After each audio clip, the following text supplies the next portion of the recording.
The messages always come in the most awkward of moments. I'm in my hot tub, trying to melt away the stress that goes along with what I do. Or I'm cooking dinner, the kind that involves more than a microwave, 10 minutes and a couple of beers while the food nukes. Or I'm in the sack with someone whose name I hope I'll remember in the morning.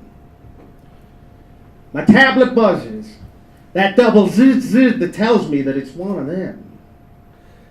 My employers sending instructions.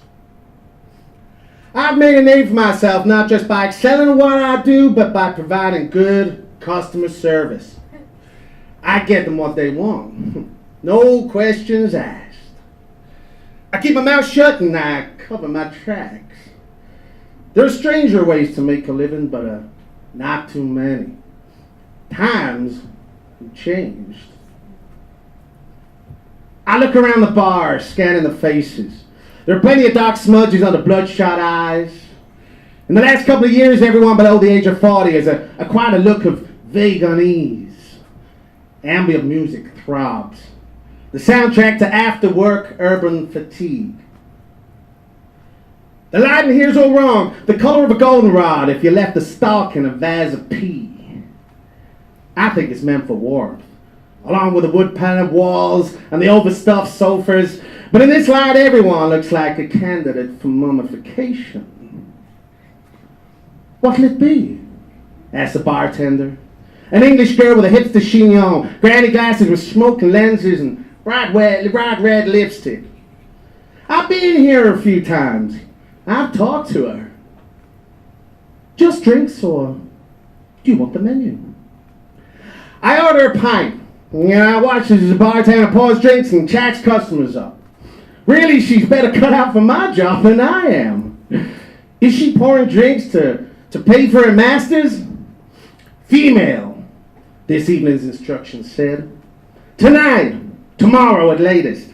Social sciences or humanities. Not overweight. I try to imagine what she could be studying. She's English. She's in Hong Kong and she's in grad school. Asian studies at HKU. Chinese. The problem with asking is that I found out the answer. When the flying saucers landed a few hundred years ago, or if they did, I don't know what they were looking at, the aliens in our midst, they looked just like us. No one saw them. Even down to the DNA level, there's no difference between them and us, I'm told. They're just us. Only more so. Smarter. Richer. More evil. By some estimates, they make up 1% of the population now. There would be more, but they breed selectively. They control the economy. In fact, they're the ones who've been trashing it for the last couple of decades. It works out much better that way. They get rich and then all the jobs go away. What happens next? The young go back to school. Another pint? Asked the bartender. The news is on. It's the biggest story, one of those rare ones, like the NSA spying scandal and that Assange guy getting old at the Ecuadorian embassy in London. That won't quite disappear from the public mind. Just when you think that the story has ended, you find that it hasn't. I recognize photos of 2 recent disappearances in Los Angeles. Can you believe that? The English bartender expertly fills a new pint glass and slides it across the damn bar. 2 years now, and all those disappearances, and no lead. I know, right? Who's in Interpol now? Second graders? My phone vibrates. Another text. I had to angle the phone and take a half a step to the left so that I can read it without glare. By midnight tonight. Urgent. All right. That's a new one. I read the captions on the TV screen mounted above the racks of liquor behind the bar. The 2 who disappeared in Los Angeles were found decapitated in some rundown corner in northern Mexico, hacked to pieces by drug gangs. Or so goes the official story. and so tragic. One was doing an MFA at Cal Arts and the other a Master of Social Work at UC Irvine. According to the Mexican authorities, their brains have been completely removed, say the captions. Awful white words under the CNN buffoon's mouth. She's wearing a dowdy blue blouse and pancake makeup. I can't hear her over the background noise in the bar, but I can see the revulsion contorting her face when I read her lips as if the words taste bad. Just like that, about half my beer is gone. They told me they needed young, educated humans to stamp out near extinction on their home world.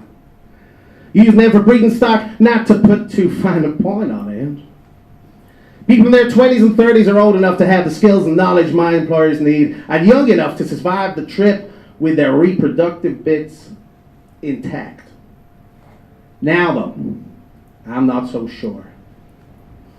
You never want to think you're being in denial until you no longer can deny it. I don't want to know what'll happen if I fail to come through. I like my own head very much. In fact, I feel quite attached to it.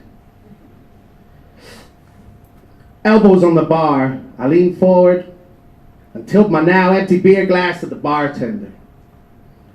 So, I ask her, are you still in school? The bartender stops to look at me. Then she slides her dark lens glasses down her nose to reveal a pair of shocking silver eyes. And I know what you're here for, she says. My bar is a safe zone. No hunting. Fuck off. I have another drink to brace myself up. Time to go to work.